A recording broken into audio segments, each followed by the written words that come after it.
नाजरीन, drama serial चारबाज की आज की वीडियो बहुत दिलचस्प है, पूरी देखिएगा। चैनल को सब्सक्राइब नहीं किया तो सब्सक्राइब जरूर कर लीजिएगा। रूहान रोता हुआ घर वापस आता है। असद और आबिद रूहान को देखते हैं। रूहान कहते हैं, आबिद भाई अब कभी वापस नहीं आएंगे बाबा, आप भी अपने दिल को समझा लीजिए, आपके 3 नहीं अब 2 बेटे हैं। आशिर भाई ने बिल्कुल ठीक ही फैसला किया है, अगर उनकी बीवी के यहाँ रहने की जगह नहीं है तो वो यहाँ कैसे रह सकते हैं। आप लोगों ने आशिर भाई और ईशल भाभी के साथ बिल्कुल भी अच्छा नहीं किया। अनाया रूहान को कहती है, रूहान ईशल भाभी और आशिर भाई ना ही आए तो अच्छा है इस घर में। आयजापी कभी उन्हें सुख का सांस नहीं लेने देंगी, क्योंकि अब असद भाई पूरी तरह उनके कंट्रोल में हैं। आयजापी की जबान बोलते हैं, मुझे तो अपना और तुम्हारा डर लग रहा है, कहीं इसके बाद मैं और तुम उनकी नफरत का निशाना न बन जाए। रूहान कहता है, ऐसा कभी नहीं होगा। अगर भाभी ने मेरे और तुम्हारे साथ ऐसा खेल खेलने की कोशिश की तो मैं भूल जाऊंगा कि वो इस घर की बड़ी और असद भाई की बीवी हैं। अनाया कहती है, ये तो वक्त आने पर ही पता लगेगा कि वो मुझे और तुम्हें अलग करने के लिए कौन सा जहर हमारी रिश्तों में घोलती हैं। बेशक आशिर भाई अलग हो गए हैं, मगर आयजा अभी उनका पीछा जरूर करेंगी। वो अपना मकसद पूरा करने के लिए किसी भी हद तक जा सकती हैं।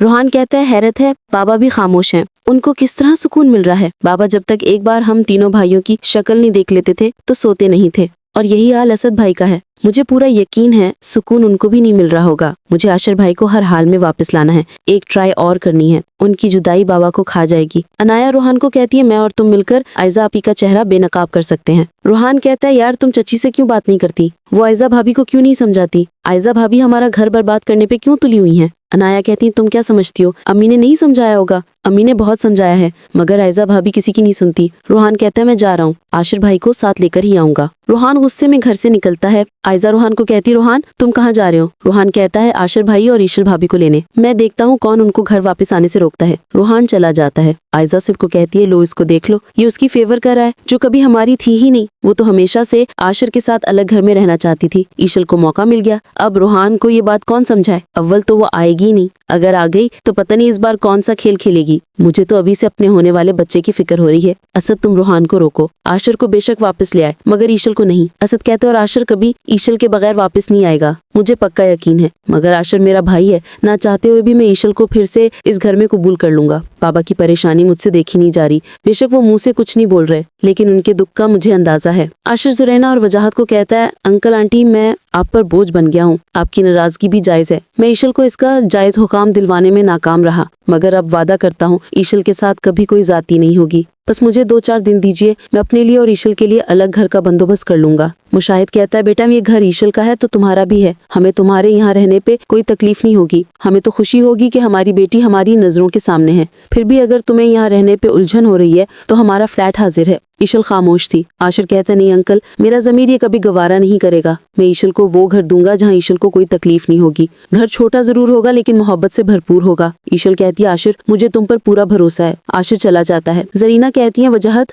अब मैं आशिर और ईशल के अलग घर में रहने के भी हक में नहीं हूँ। वहाँ पर आशिर की भाभी और भाई फिर से इनकी जिंदगियों में दखलंदाजी कर सकते हैं, यहाँ तो वो कभी कदम नहीं रख सकेंगे, और मैं नहीं चाहती कि वो लोग दोबारा से मेरी बेटी की जिंदगी में मजीद जहर घोलें। आप आशिक को नया बिजनेस करवा दें, हमारा दामाद है, सब ईशल का ही तो है, अच्छा है दोनों बिजनेस को भी समझ जाएंगे। ईशल अपनी माँ को कहती है, अम्मी आशिर बहुत खुददार है, वो आप लोगों का एहसान कभी नहीं लेगा। मुझे आशिर और अपनी किस्मत पर पूरा भरोसा है, आशिर जो भी करेगा बहुत अच्छा करेगा। रूहान एक बार फिर आशिर के पास आता है, भाई वापस चलो, आपके बगैर वो घर सूना है। बाबा मुंह से कुछ नहीं कहते मगर तुम्हारी जुदाई उन्हें अंदर ही अंदर खा रही है, हमारा नहीं तो उनका ही ख्याल कर लो। आशिर कहता है, अब मैं उस घर में नहीं वापस आऊंगा जहाँ मेरी बीवी के रहने के लिए जगह ना हो। प्लीज रूहान मुझे मजबूर मत करो, बाबा से और तुमसे मिलने तो आता हूँ ना मैं। रूहान कहता है, भाई वो घर सिर्फ मेरा या असद भाई का नहीं है, हम तीनों का है, वहाँ रहने से हमें कोई नहीं रोक सकता। इधर आयजा के पेट में मरोड़ उठ रहे थे, वहाँ मेरी दुश्मन मजे कर रही है और यहाँ मैं इनके मनहूस चेहरे देख देख कर तंग आ गई हूँ,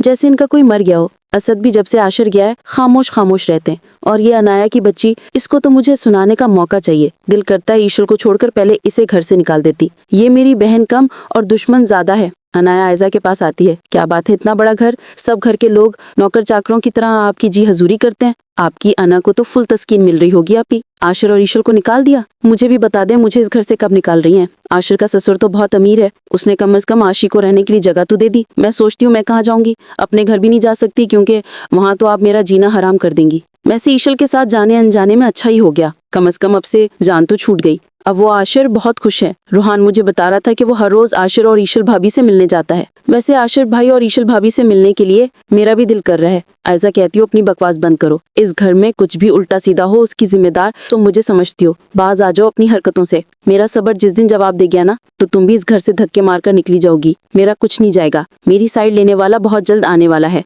इसके बाद असद भी जाकर मुझे इस घर से नहीं निकाल सकेंगे। मैं इस घर को वारिस देने जा रही हूँ और मेरी औलाद इस घर की और इसकी जायदाद की मालिक होगी। आयजा कह रही थी ऐसा क्या करूं कि आशर ईशल को छोड़कर वापस आ जाए। उन दोनों को अलग करने के लिए कुछ तो करना होगा। सोच आयजा सोच। इस घर में अपनी हुक्मरानी बचानी है तो ईशल को आशर की जिंदगी से निकालकर आशर को वापस इस घर में लाना होगा। आयजा के चेहरे पर जहरीली सी मुस्कुराहट थी। आयजा सबको कहती है आशर को तो अब्बू हमारा बिल्कुल भी ख्याल नहीं, मगर हमें तो उसका ख्याल है ना। हम आशर की बर्थडे मनाने उसके घर जाएंगे। अनाया फौरन समझ जाती है आशर की बर्थडे मनाने के पीछे जरूर आयजा आपी की कोई चाल है। इनको अचानक से आशर का ख्याल कैसे आ गया। दूसरी तरफ ईशल कहती है आशर बेशक हमारी फैमिली हमारे साथ नहीं है मगर मैं तुम्हारी बर्थडे मनाऊंगी। ईशल अपने माँ बाप को भी इनवाइट करती है। असद, आयजा, रूहान और आबिद भी पहुंच जाते हैं। आशर के भाई भाभी और बाप को देखकर जरीना का पारा हाई हो जाता है। ये लोग यहाँ क्या कर रहे हैं? जिन लोगों ने मेरी बेटी को रात के अंधेरे में घर से निकाल दिया था वो एक बार फिर ईशल की जिंदगी बर्बाद करने के लिए आ गए हैं। जरीना कहती है आबिद साहब आप तो आशर और ईशल को घर से निकाल चुके थे ना,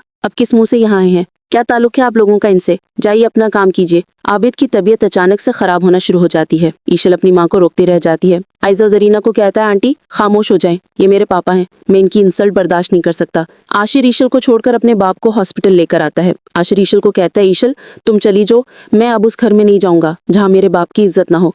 तुम्हारी अम्मी ने जो किया मैं उन्हें कभी माफ नहीं करूंगा। ईशल की आंखों में आंसू थे। आयजा बहुत खुश थी। आज मैंने ईशल को एक बार फिर तन्हा कर दिया। ड्रामे के लिए आज इतना ही। चैनल को सब्सक्राइब कर दें, वीडियो को लाइक कर दें और बेल आइकन के बटन को दबाकर ऑल पे क्लिक कर दें ताकि आपको मेरी नई आने वाली वीडियो का नोटिफिकेशन फौरन मिल सके। अपना ख्याल रखिएगा। अल्लाह हाफिज।